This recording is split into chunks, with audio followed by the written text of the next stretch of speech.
Sepanjang tahun 2024, kasus maling motor di Palembang meningkat tajam dibanding ke tahun 2023 yang lewat. Hal ini diungkapkan oleh Kapolrestabes Palembang pas acara rilis akhir tahun 2024. Kasus maling motor di Palembang sepanjang tahun 2024 meningkat tajam. Hal ini diungkapkan oleh Kapolrestabes Palembang Kombes Pol Haryo Sugertono pas acara rilis akhir tahun 2024 di Aula Patria Tama Mapolrestabes Palembang. Pada tahun 2024, maling motor di Kota Palembang tercatat ada sebanyak 743 kasus. Sementara pada tahun 2023 cuma 453 kasus jumlah tindak pidana. Artinya ada peningkatan sekitar 290 kasus atau sekitar 64% dibanding ke tahun yang lewat.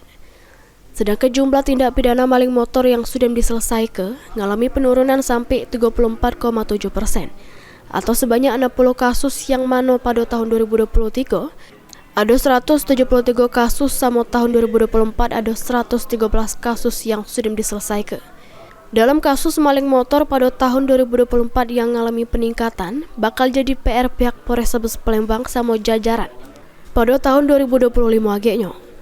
Kami telah melakukan kiat-kiat meningkatkan kehadiran anggota khusus dan patroli yang setiap harinya selalu saya ingatkan kepada seluruh anggota baik di Polres maupun di Polsek agar kiranya khusus Curanmor dapat melakukan mapping secara seksama dan pada akhirnya kehadiran anggota Polri bisa menjangkau di tempat tersebut.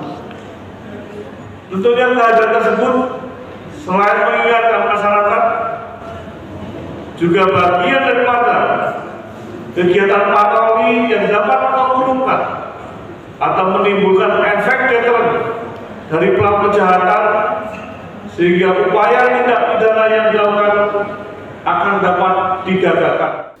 Suryadi, PAL TV.